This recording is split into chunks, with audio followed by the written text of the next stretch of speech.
بسم اللہ الرحمن الرحیم الحمد للہ رب العالمین والصلاة والسلام علی رسولہ الکریم وعلی آلہ وصحبہ ومن تبعہم بإحسان الی یوم الدین۔ مسئلہ القرآن کلام اللہ۔ امام طحاوی رحمہ اللہ فرماتے ہیں وَإِنَّ الْقُرْآنَ كَلَامُ اللَّهِ مِنْهُ بَدَأَ بِلَا كَيْفِيَّةٍ قَوْلًا۔ قرآن کے متعلق اب چیپٹر شروع ہوا ہے۔ اس سے پہلے صفت کلام اللہ کے بارے میں بات ہو رہی تھی کہ اللہ تعالیٰ کی صفت ہے، صفت ذاتیہ ہے کہ اللہ تعالیٰ کلام کرنا، یعنی اپنے بندوں کے ساتھ جب چاہتا ہے، جس طرح چاہتا ہے، جن الفاظ کے ساتھ چاہتا ہے اللہ تعالیٰ کلام فرماتا ہے۔ اس کے کلام کی حروف ہیں، الفاظ ہیں، آواز ہے، سنائی دیتی ہے۔ تو اس چیپٹر میں امام طحاوی رحمہ اللہ کے کلام کے بارے میں سلف کا، اہل سنت کا عقیدہ بیان کرنا چاہ رہے ہیں کہ اللہ کا کلام اس کی صفت ہے، مخلوق نہیں ہے، اور یہ کہ اللہ تعالیٰ ازل سے کلام کرتا آ رہا ہے، جب چاہتا ہے، جس سے چاہتا ہے، جس طرح چاہتا ہے۔ تو جو کلام ہے، کلام، بات کرنا، کلام کرنا، یہ اللہ تعالیٰ کی صفت ذاتیہ ہے۔ صفات ذاتیہ یعنی جس طرح وہ بذات خود ازل سے ہے، اسی طرح اس کی یہ صفات بھی ازلیہ ہیں، ازل سے ہیں، ہمیشہ سے ہیں، اور وہ کلام کرتا ہے، اس کے کلام کی آواز ہے جو کہ سنی جاتی ہے۔ اور اسی طرح ہم نے یہ بھی پڑھا تھا کہ صفت کلام جو ہے باعتبار نوع قدیم ہے، یعنی قدیم کا مطلب یعنی ازلیہ ہے یہ صفات، اور جب وہ چاہتا ہے، جس سے مثلا موسیٰ علیہ السلام سے کلام کیا، یہ اس کے آحاد ہیں، اس صفت کے آحاد ہیں۔ موسیٰ علیہ السلام سے کلام جو کیا وہ اللہ تعالیٰ کی صفت فعلیہ ہے، اور صفات فعلیہ کا تعلق جو ہے اللہ کی مشیت سے ہوتا ہے کہ جب وہ چاہے۔ اس کا تعلق اس سے اس فعل کا تعلق بذات خود ازل سے نہیں ہوتا، مطلب وہ جب اللہ نے چاہا اس وقت وہ کام کیا۔ اس کا مطلب کہ ازل سے، اس سے پہلے وہ کام نہیں کیا تھا۔ موسیٰ علیہ السلام سے کلام کرنے سے پہلے اللہ تعالیٰ نے موسیٰ سے کلام نہیں کیا۔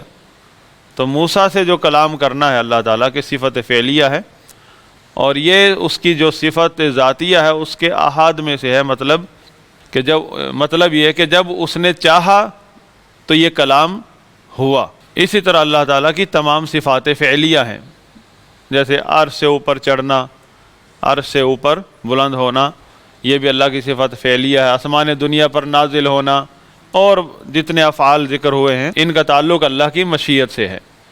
اور دوسری بات یہ ہے، یعنی پہلی بات تو یہ ہے کہ اس چیپٹر میں کہ عقیدہ اہل سنت کا بیان ہے کہ عقیدہ اہل سنت کے نزدیک صفت کلام کیا ہے، کہ کلام جو ہے کلام اللہ وہ مخلوق نہیں ہے۔ دوسرا اس چیپٹر میں یہ ہے کہ مخالفین جو ہیں، اہل سنت کے عقیدے کے خلاف جو ہیں لوگ، جیسے معتزلہ، اشاعرہ، ماتریدیہ، فلاسفہ، سارے فرقے ہیں، ان کا رد ہے اسی چیپٹر میں فی صفت کلام اللہ تعالی۔ اللہ کی صفت جو ہے کلام اللہ، اللہ کا کلام کرنا، اس کے بارے میں کہ جہمی جو ہیں، جہمی، معتزلی اور خوارج اور امامیہ سے مراد اثنا عشری، کہ یہ لوگ اللہ کی صفات کے انکاری ہیں سرے سے ہی، اللہ کی کسی ایک صفت کو بھی نہیں مانتے ہیں۔ جہمی تو بالکل سرے سے، ہم نے پڑھا تھا نا شروع میں کہ 4 طبقات ہیں جو اللہ تعالیٰ کی صفات کے انکاری ہیں۔ کوئی تو ہے اسماء و صفات کا ٹوٹلی انکار کرتا ہے، وہ کون ہے؟ جہمی ہیں۔ اور کوئی ہے جو اللہ کے اسماء کا اس بات کرتا ہے اور صفات کا انکار کرتا ہے، یہ معتزلی ہیں، دوسرا سٹیج ہے۔ اور ان کے ساتھ ہی یہ خوارج اور امامیہ ہیں جو اللہ کی صفات یعنی معتزلہ کے عقیدے پر ہیں۔ اور تیسرا گروہ ہے جو اللہ تعالیٰ کی بعض صفات کی نفی نہ کر پائے، ان کے اصولوں کی بنا پر نفی نہ کر پائے، لہذا مجبوراً ان کو وہ بعض صفات ماننی پڑی۔ وہ کون ہے؟ اشاعرہ، ماتریدیہ۔ جن کی کثرت ہے ہمارے ارد گرد، جو لوگوں کو دھوکہ لگتا ہے ان کو دیکھ کر کے شاید یہی ائمہ اہل سنت ہیں، جبکہ وہی عقیدہ اہل سنت کی جڑ میں بیٹھ گئے ہیں، عقیدہ اہل سنت کو کھوکھلا کر دیا ہے ان لوگوں نے۔ تو اس چیپٹر میں اشاعرہ ماتریدیہ جو ہے، جو ظاہراً اللہ کے کلام کا اس بات کرتے ہیں کہ جی یہ صفت ہے، اللہ کا کلام اس کی صفت ہے، لیکن ان کے الفاظ کا ایک ہیر پھیر ہے۔ حقیقت میں وہ معتزلہ کے عقیدے کا ہی اس بات کر رہے ہوتے ہیں، لفظوں کے ساتھ کھیل رہے ہیں، لفظ ایسے استعمال کرتے ہیں کہ سننے والا سمجھے گا کہ یہ بھی عقیدہ اہل سنت ہی ہے ان کا بھی، اللہ کے کلام کے بارے میں، قرآن کے بارے میں۔ ابھی قرآن اللہ کے کلام ہے، صفت کلام جو ہے نا وہ عام بات ہے اس کے، اللہ کے کلام کے بارے میں، اللہ کے کلام میں سے ہے قرآن۔ یہاں بات ہو رہی ہے اللہ کے کلام کے بارے میں یہ عقیدہ کیا رکھتے ہیں، یعنی جو فرقے نام گزرے ہیں، جہمی، معتزلی، خارجی، امامی، یہ اللہ کی صفات کے ہی انکاری ہیں، صفت کلام کو ہی مخلوق سمجھتے ہیں، وہ اس لیے انکار کرتے ہیں۔ ورنہ قرآن و حدیث میں جہاں جہاں بھی ذکر ہوا ہے اللہ کے کلام کے بارے میں، پڑھتے تو وہ بھی ہیں، ان کے آگے بھی وہی الفاظ آتے ہیں، لیکن وہ اس کی تعویل کرتے ہیں اور اس کو مخلوق کے درجے میں گنتے ہیں کلام کو۔ اشعری ماتریدی کیا کرتے ہیں، اس کا پہلے بھی ذکر ہو چکا ہے کہ انہوں نے، ابو منصور ماتریدی نے ایک نظریہ ایجاد کیا کلام کے بارے میں، جو اس سے پہلے کسی کے ذہن میں نہیں ہے، نہ اہل لغت نے، نہ دور جاہلیت میں کسی نے ایسی بات کی، نہ کسی منطقی نے، نہ کسی فلسفی نے، نہ کسی نے بھی وہ بات نہیں کی۔ اس نے کہا کلام جو ہے وہ دو قسم کا ہے، کلام لفظی اور کلام نفسی۔ کلام لفظی جو آپ الفاظ میں بیان کرتے ہیں، آپ کے الفاظ، وہ ہے کلام لفظی، اور کلام نفسی وہ ہوتا ہے جو جس کے نہ حروف ہوتے ہیں، نہ آواز ہوتی ہے، نہ اسے تقسیم کیا جا سکتا ہے کہ یہ آدھا ہے یا بعض ہے، نہ اس میں امر ہے، نہ نہی ہے، نہ خبر ہے، نہ استخبار ہے کہ کسی بارے میں۔ وہ کلام نفسی کا مطلب یہ ہے کہ جس طرح ایک آدمی جو بول نہیں سکتا ہے، اور یا کوئی بول بھی سکتا ہو، آپ نے ایک دم اپنے ذہن میں ایک بولنے کا سوچا، یعنی جو دل میں سوچا بولنے کا، کلام بولنے کی جو صلاحیت آپ کے اندر، کچھ بولنا چاہتے ہیں، اور بولنے سے پہلے جو آپ اپنے معافی ضمیر میں ایک خیال لاتے ہیں جس کے نہ الفاظ ہوتے ہیں نہ کسی نے سنا، وہ اس کو کلام نفسی کہتے ہیں۔ جب وہ الفاظ میں آپ اتار دیتے ہیں یا کوئی اور آپ کی طرف سے بیان کر دیتا ہے، آپ اشاروں سے کسی کو سمجھا دیتے ہیں، تو وہ کلام لفظی ہو جاتا ہے۔ تو یہ لوگ کہتے ہیں کہ اللہ تعالیٰ کا کلام کلام نفسی ہے، لفظی تو مخلوق ہے، کلام لفظی مخلوق ہے، کلام نفسی جو ہے وہ اللہ کی صفت ہے۔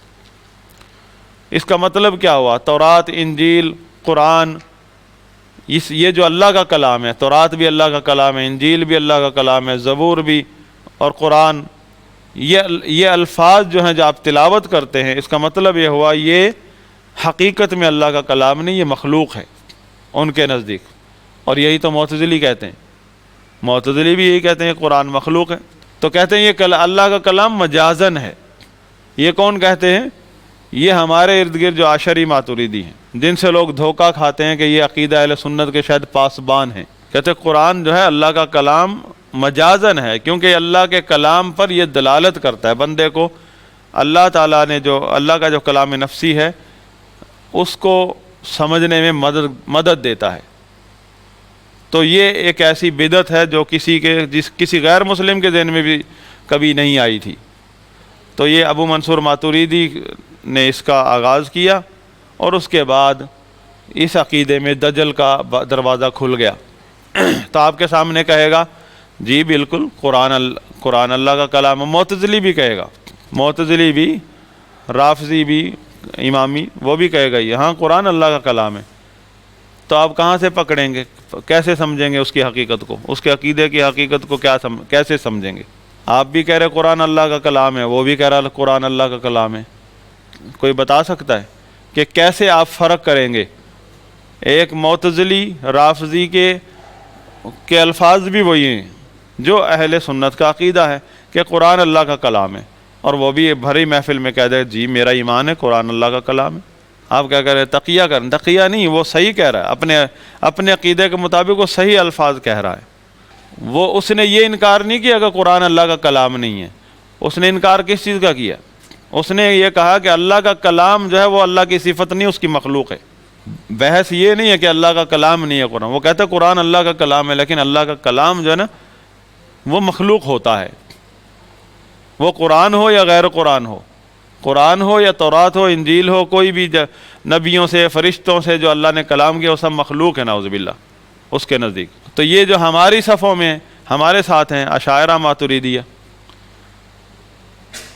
یہ الفاظ ایسے استعمال کرتے ہیں کہ لگتا ہے کہ شاید یہ معتزلہ کے مخالف ہیں، روافض کے مخالف ہیں، بات وہی کرتے ہیں.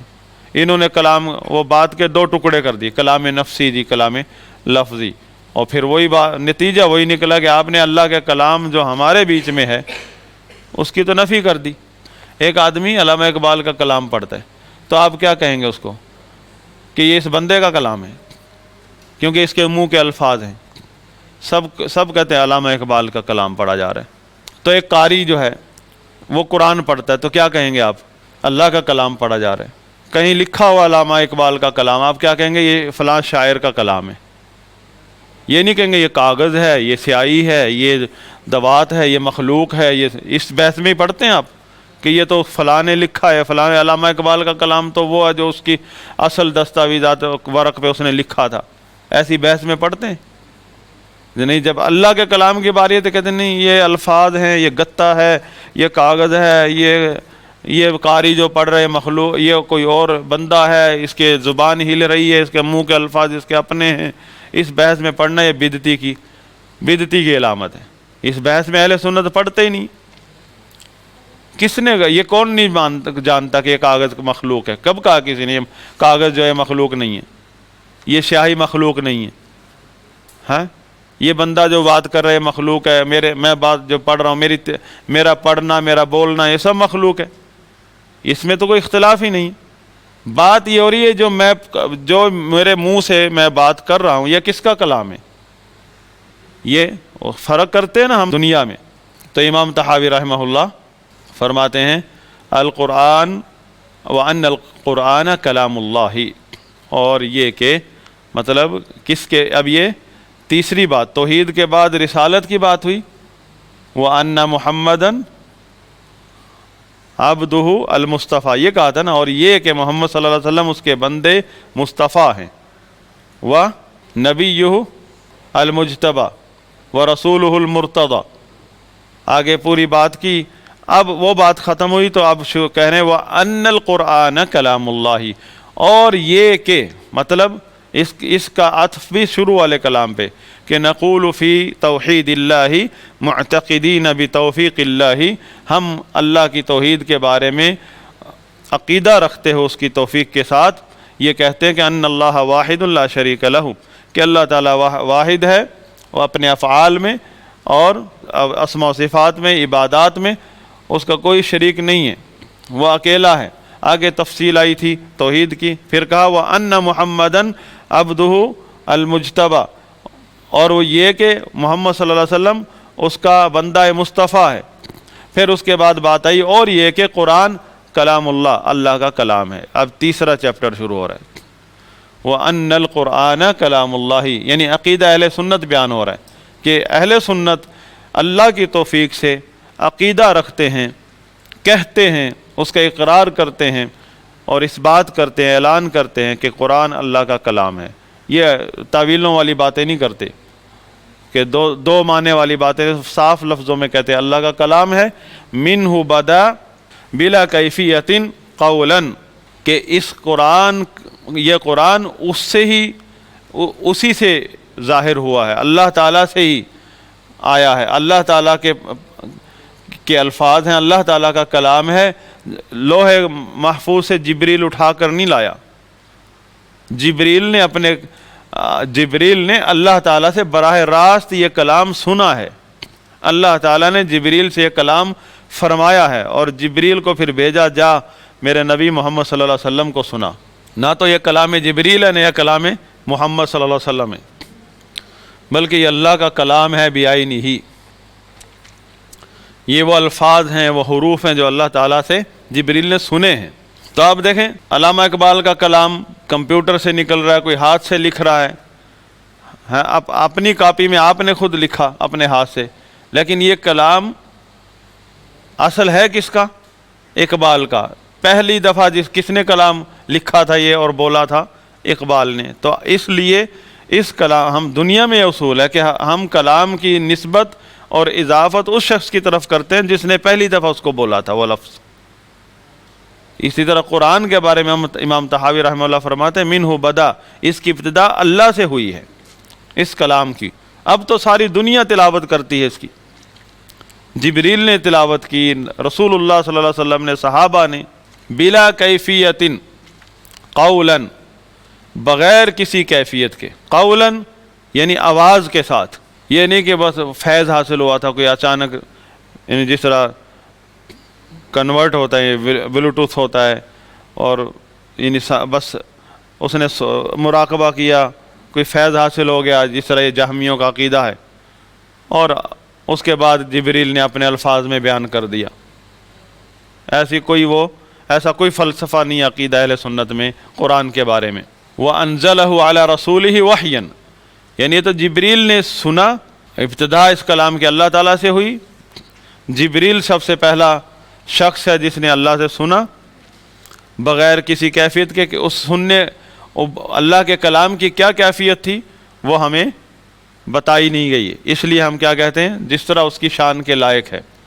اللہ کے کلام کرنے کو پر ایمان رکھتے ہیں اور اس کی حقیقت پر ایمان رکھتے ہیں، ہمیں اس کی حقیقت کیفیت کے بارے میں نہیں بتایا گیا۔ اللہ کی صفات کی حقیقت ہے، کیفیت کے بارے میں ہمیں نہیں بتایا گیا، تو ہم کیا کہتے ہیں، جس طرح اس کی شان کے لائق ہے، کیفیت کی کوئی مثال نہیں دے سکتے ہم۔ وَأَنزَلَهُ عَلَى رَسُولِهِ وَحْيًا، پھر اپنے رسول پر اس کو وحی کے طور پر نازل فرما دیا۔ وحی کی 3 اقسام ہیں، ایک یہ ہے کہ اپنے فرشتے کو بھیج کر اپنے نبی کو اللہ تعالیٰ اپنی مرضی کی بات کہلوا دیتا ہے، تو اس میں سے ایک وحی یہ تھی کہ جا میرا کلام جو ہے میرے نبی محمد صلی اللہ علیہ وسلم کو سنا دے۔ اس کلام کا نام اللہ نے قرآن رکھا۔ قرآن قراءت سے ہے کہ بار بار پڑھی جانے والی ایسا کلام جس کا پڑھنا، جس کی تلاوت اللہ نے عبادت بنا دیا ہے۔ وَصَدَّقَهُ الْمُؤْمِنُونَ عَلَى ذَلِكَ حَقًّا، مومنین یعنی صحابہ کرام نے اس کی تصدیق کی ہے حقیقت کے ساتھ، کہ انہوں نے اس کی حقیقت کو مانا ہے، اس قرآن کی حقیقت کو، کلام کی حقیقت کو مانا ہے کہ اللہ کا کلام ہے، یہ مخلوق کا کلام نہیں ہے۔ وَأَيْقَنُوا، اور انہوں نے یقین کر لیا، انہ کلام اللہ تعالی، کہ یہ قرآن جو ہے اللہ کا کلام ہے، بالحقیقہ، حقیقت کے ساتھ، کوئی مجازی یا تعویلی اس میں کوئی بحث نہیں ہے۔ لیس بمخلوق ککلام البریہ، یہ مخلوق نہیں ہے جیسے انسانوں کا کلام مخلوق ہے، ہمارا کلام مخلوق ہے، ہمارے افعال مخلوق ہیں، ہم مخلوق، ہمارے افعال، ہمارے اقوال سب مخلوق ہیں۔ واللہ خلقکم وما تعملون، اللہ نے تمہیں بھی اور تمہارے اعمال کو تم پیدا کیا ہے۔ اللہ کا کلام خالق اللہ ہے، اس کا کلام بھی مخلوق نہیں ہے، اس کی صفت ہے۔ خالق کا کلام اس خالق کی صفت ہے، مخلوق نہیں کہیں گے ہم۔ فمن سمعہ، بس جس شخص نے بھی یہ کلام سنا قرآن، فزعم، اور عقیدہ بنا لیا اس نے، انہ کلام البشر، کہ یہ کلام بشر کا کلام ہے، اللہ کا کلام نہیں ہے، انکار کرتا ہے اللہ کے کلام کا، فقد کفر، تو اس نے حقیقت میں کفر کیا ہے۔ یہ امام طحاوی کی عبارت ہے۔ وقد ذمہ اللہ وعابہ، اور اللہ تعالیٰ نے اس ایسے شخص کی مذمت کی ہے اور اس پر عیب لگایا ہے۔ وَأَوْعَدَهُ، اور اس کو معیوب کہا ہے، اور وَأَوْعَدَهُ بِسَقَر، اور اس کو وعید سنائی ہے جہنم کی جس کا نام سقر ہے۔ حیث قال تعالی، جہاں جیسے کہ اللہ تعالیٰ کا فرمان ہے سأصلیہ سقر، ان قریب میں اسے سقر میں یعنی جہنم میں داخل کروں گا، سورہ مدثر میں۔ کس کے بارے میں؟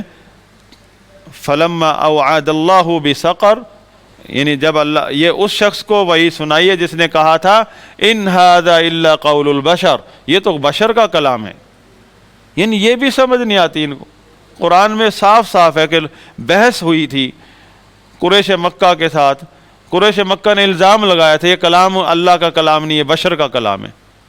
وہاں اللہ کے نبی صلی اللہ علیہ وسلم، اللہ تعالیٰ نے کیا کیا جواب دیے، نبی صلی اللہ علیہ وسلم نے کس طرح سمجھایا ان کو کہ نہیں، یہ بشر کا کلام نہیں ہے۔ آج امت کے اندر ایسے ایسے دجال پیدا ہو گئے جو لوگوں کو تعلیم دے رہے ہیں کہ یہ کلام اللہ کا نہیں ہے، اللہ کا کلام تو کوئی اور چیز ہوتا ہے۔ تو امام طحاوی رحمہ اللہ فرماتے ہیں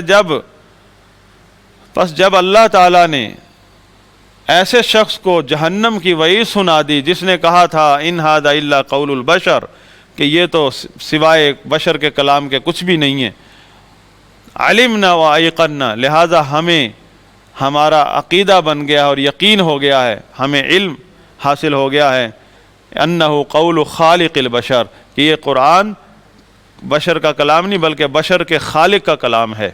ولا یشبہ قول البشر، یہ بشر کے کلام سے مشابہت بھی نہیں رکھتا۔ ومن وصف اللہ بمعنى من معانی البشر، جس شخص نے بھی اللہ تعالیٰ کی کو بشریت کے معنی کے ساتھ متصف کیا، اللہ یعنی اللہ کی کسی بھی صفت کو بشر کی صفت سے تشبیہ دی، فقد کفر، وہ کافر ہو گیا ہے۔ امام طحاوی کا فتویٰ ہے، یہ امام طحاوی کا کلام ہے کہ وہ کافر ہے جو اللہ تعالیٰ کو کسی بھی صفت میں بشر کے ساتھ ملاتا ہے۔ فمن ابصر ھذا اعتبر، امام طحاوی رحمہ اللہ فرماتے ہیں جس نے بھی بصیرت کے ساتھ اس چیز کو سمجھا، اعتبر، اس کو عبرت حاصل ہو گئی، اس کو سمجھ آ گئی۔ وعن مثل قول الکفار زجر، اور کفار کے جیسے عقیدے سے وہ پیچھے ہٹ جائے گا، ڈر جائے گا۔ کفار جیسا عقیدہ کیا ہے؟ کفار نے بھی کہا تھا یہ کلام اللہ کا، یہ قرآن اللہ کا کلام نہیں ہے۔ یہ جہمی، معتزلی اور امامی خارجی اور اشاعرہ ماتریدیت دجل کے ساتھ اس کلام کو مخلوق کا کلام ثابت کرنے پر تلے ہوئے ہیں۔ فرماتے ہیں وَعَلِمَ أَنَّهُ بِصِفَاتِهِ لَيْسَ كَالْبَشَرِ، یعنی جس شخص نے یہ مسئلہ بصیرت کے ساتھ سمجھ لیا وہ کفار جیسے عقیدے سے بچ جائے گا اور سمجھ جائے گا کہ اللہ تعالیٰ اپنی صفات میں بشر کی طرح نہیں ہے۔ یہ امام طحاوی رحمہ اللہ کا پورا کلام ہے۔ تو یہاں امام طحاوی نے عقیدہ اہل سنت بیان کرتے ہوئے چند ایسے پوائنٹ ذکر کیے ہیں جس میں سیدھا سیدھا جواب ہے مخالفین کا الفاظ میں۔ جب کہا نا کہ یہ قرآن اللہ کا کلام ہے، منہ بدا بلا کیفیت قولا، کہ یہ قرآن اللہ کا کلام ہے، اسی سے اس کی ابتدا ہوئی ہے بغیر کسی کیفیت کے، قولا یعنی اللہ سبحانہ و تعالیٰ نے قرآن جو ہے یہ قرآن کے جو الفاظ ہیں ان الفاظ کے ساتھ اللہ تعالیٰ نے کلام کیا جبریل سے حقیقی طور پر۔ ہاں اس کی کیفیت کا ہمیں کوئی علم نہیں ہے۔ تو کہتے امام طحاوی نے یہاں ساتھ میں لگا قولاً، یعنی تاکید ہے یہاں کلام کی کہ اللہ تعالیٰ نے کلام کیا ہے، اس کی کوئی تعویل نہیں ہو سکتی کہ آپ مجازی یا اس کی کوئی اور تعویل کریں کلام نفسی کی۔ اس میں امام طحاوی رحمہ اللہ نے اس الفاظ میں قولاً جب کہا نا، اس میں معتزلہ کا رد کیا ہے، معتزلہ کا رد کیا۔ یہ چیز سمجھیں، قولاً میں معتزلہ کا کیسے رد ہے؟ امام طحاوی کا لفظ ہے قولاً، کیا کہا انہوں نے؟ بلا کیفیت قولاً منہ بدا، قرآن اللہ کا کلام ہے، یہ ایسا کلام ہے جس کی ابتدا اللہ سے ہوئی ہے، بلا کیفیت بغیر کسی کیفیت کے، قولاً قولاً یعنی حقیقی الفاظ کے ساتھ، قولاً کا مطلب ہے حقیقی الفاظ کے ساتھ، یعنی ان الفاظ کے آپ یہ تعویل نہیں کر سکتے، مطلب کلام کا مطلب الفاظ نہیں ہے، کلام کا مطلب آواز نہیں ہے، کلام کا مطلب حروف نہیں۔ معتزلی کیا کہتے ہیں؟ معتزلی کہتے ہیں کہ اللہ تعالیٰ کا کلام کا مطلب یہ ہے، اللہ کا کلام ہے وہ بھی مانتے ہیں، لیکن کہتے ہیں اللہ کا کلام ایک مخلوق ہے، اللہ تعالیٰ نے اپنی سے جدا ایک مخلوق پیدا کی ہے، اس کو کلام کہا ہے۔ تو پھر ان سے پوچھا کہ پھر اللہ کا کلام کیوں کہتے ہو اس کو؟ اللہ کا کلام، انہوں نے کہا جس طرح آپ کہتے ہو اللہ کا گھر، اللہ کا بیت اللہ، اللہ کا گھر، اللہ کے بندے، عبداللہ، عباد اللہ، اس طرح کہتے ہیں۔ جیسے وہ ناقۃ اللہ، اللہ کی اونٹنی قرآن میں ذکر ہوا ہے۔ اس کا جواب یہ ہے کہ ان کا یہ نظریہ باطل ہے اور اللہ کے کلام میں تحریف ہے۔ وہ اس طرح کہ اللہ کی طرف جو نسبت کی جاتی ہے چیزوں کی، وہ دو قسم کی ہے۔ ایک نسبت ہے کہ چیزوں کی نسبت، اعیان کی نسبت، کسی چیز کی بعینی ہی نسبت کرنا، مخلوق کی نسبت۔ ایک ہے اوصاف کی نسبت، کسی مفہوم کی نسبت۔ مثلا اعیان کی نسبت اس طرح کہ آپ کہیں یہ اللہ کی مخلوق ہے، یہ اللہ کا رسول، اللہ کا بندہ، اللہ کا گھر، یعنی کسی ذات کی نسبت کی گئی اللہ کی طرف۔ اور دوسری نسبت ہے جیسے اللہ کا علم، اللہ کی قدرت۔ علم کوئی الگ سے کوئی چیز نہیں ہے، یہ کیا ہے؟ اوصاف ہیں، اس کو معانی کہتے ہیں۔ معانی یعنی کسی نے علم کو چلتے پھرتے نہیں دیکھا، کہ قدرت کو چلتے پھرتے نہیں، صلاحیت کسی کی، وہ کیا ہے؟ یہ معانی ہے جو ہمیں سمجھتے ہیں، آنکھ سے دیکھتے نہیں ان چیزوں کو، نہ ان چیزوں کا مخلوق کی طرح کوئی وجود ہے الگ سے۔ مثلا یہ عالم ہیں، یہ بیٹھے ہیں یہاں، ان کا علم ساتھ میں کرسی پر بیٹھا ہے، ان کا علم ان کے ساتھ ہے، یعنی اور ان کی قابلیت، یعنی ان کے جو اوصاف ہیں وہ ان کے ساتھ ہیں۔ اس کو معانی کہتے ہیں۔ اس طرح معانی کی اللہ کی طرف نسبت، اگر یہ الگ چیز دوسری قسم ہے کہ اللہ کا علم، اللہ کی قدرت، یہ مخلوق جب کسی معنی کی نسبت کی جائے گی اللہ کی طرف تو وہ چیز اللہ کی صفت قرار پائے گی، وہ مخلوق نہیں ہے۔ اور کسی ذات کی نسبت کی جائے گی، کسی عین کی، یعنی عین یعنی جس کو آپ اشارہ کر سکتے ہیں، یہ رہا، وہ رہی، وہ فلاں چیز، یعنی اللہ کا رسول دیکھا لوگوں نے، اللہ کا گھر لوگ دیکھتے ہیں، اللہ کے گھر کو، بندہ اللہ کی نوٹنی، یعنی یہ اعیان ہیں کہ آپ ان کو آنکھوں سے دیکھتے ہیں۔ تو جب اس قسم کی چیزوں کی نسبت اللہ کی طرف کی جاتی ہے، اس کو اضافت تشریف کہتے ہیں۔ مطلب اس چیز کا مقام بیان کرنے کے لیے، اس چیز کا مقام جو ہے اس جیسی دوسری مخلوقات کے مقابلے میں مقام اونچا بیان کرنا مقصود ہوتا ہے۔ کہ جیسے یہ مسجدیں اللہ کا گھر ہے، اور جتنے گھر ہیں یہ کس کے؟ یہ اللہ کے نہیں ہیں، وہ بھی اللہ کے ہیں، لیکن مسجد کو خاص طور پہ اللہ کا گھر کیوں کہا گیا؟ کیونکہ اس کا مقام دوسری بلڈنگوں سے، محلوں سے، سب سے عالی ہے۔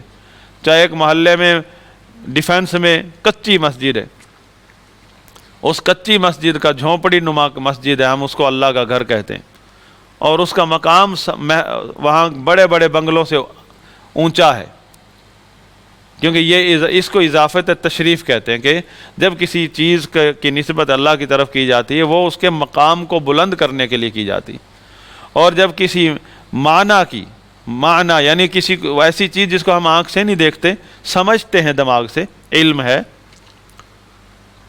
ان کی انجینئرنگ ہے، ان کی میڈیکل ہے، ہم یہ سمجھتے ہیں، تو اللہ کے طرف جب کسی معنی کی نسبت کی جاتی ہے تو اس کا مطلب یہ ہوتا ہے کہ یہ اللہ کی صفت ہے۔ تو معتزلہ کو یہ فرق نہیں سمجھ آیا۔ کلام جو ہے، کلام کس چیز میں آتا ہے؟ اعیان میں آتا ہے یا معانی میں آتا ہے؟ معانی میں۔ قرآن میں آپ جہاں بھی دیکھیں گے کوئی ایسی چیز جس کا تعلق اعیان سے ہے تو وہ مخلوق ہے، اگرچہ اس کی نسبت اللہ کی طرف کی گئی ہے، اور ایسی چیز جس کا تعلق اعیان سے نہیں معانی سے ہے وہ اللہ کی صفت ہے۔ یہ اصول اگر آپ کو سمجھ آ جائے تدبر قرآن کا بہترین پوائنٹ ہے یہ. تو جو یہ کہا ہے منہ بدا بلا کیفیت قولا، یہ اللہ کی طرف سے اس کلام کی ابتدا ہوئی ہے بغیر کسی کیفیت کے. مطلب اہل سنت جو ہے اللہ کے کلام جو کہ اس کی صفت، اس کی کیفیت نہیں بیان کرتے. کیفیت کو اللہ کی طرف نسبت کر دیتے ہیں کہ اللہ کی شان کے لائق جس طرح ہے. اور قولاً کا مطلب کیا ہے؟ قولاً دوبارہ لگایا، کلام اللہ قولاً، قول کا مطلب ہی کلام ہی ہوتا ہے. دوبارہ جب مصدر لگاتے ہیں نا وہ تاکید کے لیے آتا ہے کہ مطلب حقیقت میں کلام جس کی تعویل یا کوئی الگ سے کوئی تحریف نہیں ہو سکتی. جیسے اللہ تعالیٰ نے کہا قرآن میں وَكَلَّمَ اللَّهُ مُوسَى تَكْلِيمًا، اللہ تعالیٰ نے موسیٰ کے ساتھ کلام کیا. تکلیمہ مطلب حقیقت میں، ایسے نہیں کہ وہ مجازی کہہ دے کوئی. اور یہ عربی زبان کا انداز ہے یہ کہ ایک دفعہ اس کا ورب لگایا، اس کے بعد اس کا مصدر لگایا دوبارہ اس کے فوراً بعد. اجمالی طور پر عقیدہ اہل سنت کا خلاصہ بیان کر دیتا ہوں آخر میں اللہ کے کلام کے بارے میں. اہل سنت جو عقیدہ رکھتے ہیں کہ قرآن اللہ کا کلام ہے، مخلوق نہیں ہے. منہ بدا و الیہ یعود، دوسرا لفظ ہے و الیہ یعود، کہ اسی کی طرف لوٹ کر جائے گا. یہ کلام اسی کی طرف لوٹ کر جائے گا. آخری دور میں یہ کلام اٹھا لیا جائے گا، حتیٰ کہ کتابوں سے اوراق سے مٹ جائے گا، سینوں سے نکال دیا جائے گا، ختم ہو جائیں گے وہ لوگ جن کے سینوں میں قرآن ہے. حتیٰ یہاں تک آتا ہے کہ آدمی رات کو سوئے گا، یاد تھا اسے، صبح اٹھے گا بالکل کوڑا ہوگا. یعنی یہ بھی ایک وقت آئے گا، اٹھ جائے گا اللہ کا کلام، ایک دم پھر اٹھ جائے گا. یہ بھی اہل سنت کا عقیدہ ہے. اللہ تعالیٰ نے فرمایا سورۃ توبہ میں وَإِنْ أَحَدٌ مِّنَ الْمُشْرِكِينَ اسْتَجَارَكَ فَأَجِرْهُ حَتَّى يَسْمَعَ كَلَامَ اللَّهِ. اگر مشرکین میں سے کوئی بھی بندہ آپ سے طلب کرے کہ مجھے اپنے ساتھ ٹھہرا لو، پڑوس مانگے، یا تو آپ اس کو اپنے پڑوس میں اپنے ساتھ رکھ لو، اس کو اپنا پڑوس دے دو، اپنی صحبت دے دو. یعنی کہاں؟ مسجد میں، مسجد حرام میں یا مسجد نبوی میں. حکمت کیا بتائی؟ حتیٰ یسمع کلام اللہ، تاکہ وہ اللہ کا کلام سنے. اللہ کا کلام، یہ نہیں کہا حتیٰ یسمع کلامک تاکہ وہ آپ کا کلام سنے، یہ کہا اللہ کا کلام سنے. اللہ اس سے کلام کرتا ہے، یعنی جو بھی مسجد نبی میں ٹھہرتا تو اس سے اللہ کلام کرتا ہے. یا خانہ کعبہ میں کوئی ٹھہرے مسجد حرام میں، سب لوگوں سے تو کلام نبی کرتے ہیں، اور نبی پر اللہ کا کلام نازل ہوتا ہے. یعنی اللہ تعالیٰ قرآن، اللہ کا قرآن نبی صلی اللہ علیہ وسلم پر نازل ہوا، اور لوگوں سے جب آپ اللہ کا قرآن سناتے تو اللہ نے بھی کہا یہ اللہ کا کلام سن رہے ہیں آپ سے. یعنی نبی بھی جب پڑھتا ہے قرآن تو اللہ نے خود کہا اللہ کا کلام. نبی کے منہ سے آیتیں بیان ہو رہی ہیں اور اللہ تعالیٰ فرما رہے ہیں اللہ کا کلام، یہ نہیں کہ میرے نبی کا کلام. اس سے اوپر کیا وضاحت ہوگی؟ اور حدیث میں آتا ہے، ابو داؤد، ترمذی، ابن ماجہ کی حدیث ہے، آپ نے جب آپ قریش میں دعوت دے رہے تھے شروع میں، آپ نے کہا الا رجل یحملنی الی قومی، کوئی ایسا بندہ نہیں ہے جو مجھے اپنی قوم میں لے جائے، مجھے مجھے یہاں قریش میں سے نکال کے اپنے پاس لے جائے، میری حفاظت کرے. فإن قریشا قد منعونی ان ابلغ کلام ربی، یہ قریش جو ہے انہوں نے مجھے روک دیا کہ میں اپنے رب کا کلام پہنچاؤں ان تک، اپنے رب کا کلام. یہ نہیں کہا کہ میری بات نہیں سنتے ہیں یہ. لہذا قرآن اللہ کا کلام ہے حقیقتاً. جبریل نے سنا ہے سب اللہ سے، اور اس کے بعد جبریل وہ قرآن کلام جو ہے نبی صلی اللہ علیہ وسلم پر اللہ کے حکم سے لے کر آئے ہیں. تو اس کو بشر کا کلام سمجھنا کفر ہے. تو اس میں چند باتیں بنیادی ہیں اللہ کے کلام کے بارے میں کہ اللہ کا کلام اس کی ذاتی صفت ہے، صفت ذاتیہ ہے، من حیث النوع، نوع کے اعتبار سے، اور صفت فعلیہ ہے من حیث الافراد، من حیث الافراد، کہ کبھی موسیٰ علیہ السلام سے کلام کیا، کبھی آدم علیہ السلام سے، کبھی جبریل سے کلام ہو رہا ہے، کبھی کسی نبی سے، کبھی کسی رسول سے. یہ افراد ہیں اس صفت کے، جو صفت ذاتی ہے، وہ جب چاہتا ہے جس سے چاہتا ہے. ازل کا مطلب کیا ہے؟ ابتدا سے بھی پہلے، لیس قبلہ شیء، اس سے بھی پہلے، یعنی اللہ تعالیٰ کی ذات جس طرح ازل سے ہے، اس کی یہ صفت بھی ازل سے ہے۔ کوئی ایسا پیریڈ نہیں ہے، اگر آپ پیچھے جا کے سوچیں کہ جب اللہ تعالیٰ نعوذ باللہ ایسی اپنی صفات سے معطل تھا، کوئی ایسا پیریڈ نہیں ہے۔ اللہ تعالیٰ ازل سے اپنی صفات کے ساتھ، اس کی صفات بھی ازلیہ ہیں۔ دوسری بات یہ ہے کہ اللہ تعالیٰ ازل سے کلام کر رہا ہے، جس سے چاہتا ہے، جب چاہتا ہے، ازل سے ہی وہ کر رہا ہے کلام۔ تیسری بات کہ جو صفت کلام ہے، یہ صفت ذاتیہ ہے، مطلب قائمۃ بہ، مطلب یہ اس کی صفت ہے، یہ نہیں ہے کہ اس نے کوئی کسی اور میں سے الگ سے صفت، اپنی یہ صفت، یہ کلام پیدا کر دیا الگ سے، اپنی ذات سے الگ، اپنی ذات سے جدا کوئی چیز الگ سے رکھی ہوئی ہے، جیسے اہل بدعت جو ہیں ان کے نظریات آگے آئیں گے۔ اور اس میں چوتھی بات یہ ہے کہ اللہ تعالیٰ جب کلام کرتا ہے تو یہ صفت فعلیہ ہوئی نا، اور صفت فعلیہ کا تعلق کیا ہے؟ اس کی مشیت اور اس کے اختیار سے، مطلب اس صفت فعلیہ کا تعلق اس کی مشیت سے ہے، جب چاہے، جس سے چاہے، جن الفاظ کے ساتھ چاہے، جو بات کرنا چاہے۔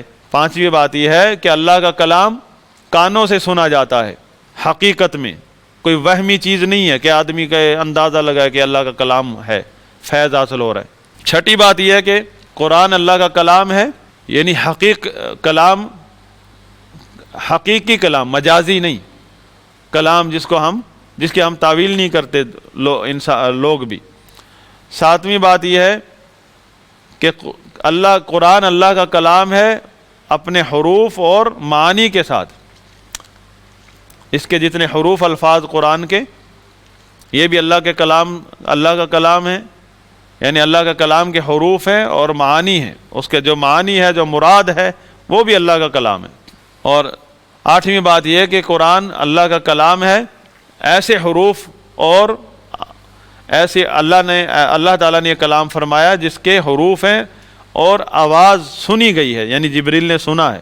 اور آخری بات یہ ہے کہ ہم جیسے کہتے ہیں، قاعدہ ہے، اللہ تعالیٰ نے ضابطہ دیا ہے کہ لیس کمثلہ شیء وہو السمیع البصیر، اسی طرح ہم کہتے ہیں کہ اللہ کا کلام جو ہے اس کی صفت ہے، اس میں مخلوق کا کلام اس سے مشابہت نہیں رکھتا، اور اس کے کلام کی جو آواز ہے وہ مخلوق کی آواز سے مشابہت نہیں رکھتی، جس طرح اس کی شان کے لائق ہے۔ لہذا قرآن اللہ کا کلام ہے، اپنے حروف اور صورتیں اور آیات الفاظ کے ساتھ، غیر مخلوق ہے، اس کی صفت ہے۔ اور اہل سنت کے نزدیک جو قرآن کو مخلوق مانے، قرآن کو، یہ عقیدہ کفریہ ہے، ایسے شخص کو وہ کافر کہتے ہیں۔ منہ بدا، یعنی کیا مطلب اس کا؟ کہ اس کلام کی ابتدا اللہ سے ہوئی ہے۔ وَإِلَيْهِ يَعُودُ کا مطلب آخری بات ہے کہ اسی کی طرح لوٹ کر جائے گا، مطلب یہ نسخوں سے، کاغذوں سے، سینوں سے آخری دور میں اللہ تعالیٰ اس کو مٹا دے گا۔ یہ بات اہل سنت ائمہ جو ہیں عقیدے کی کتابوں میں بیان فرماتے ہیں۔ اگلی کلاس میں ہم قرآن کے بارے میں جو مختلف نظریات پائے جاتے ہیں ہمارے ارد گرد، اس کی تھوڑی سی ہم وضاحت کریں گے، اس کے بعد آگے چلیں گے۔ سبحانک اللہم و بحمدک اشہد ان لا الہ الا انت استغفرک و اتوب الیک۔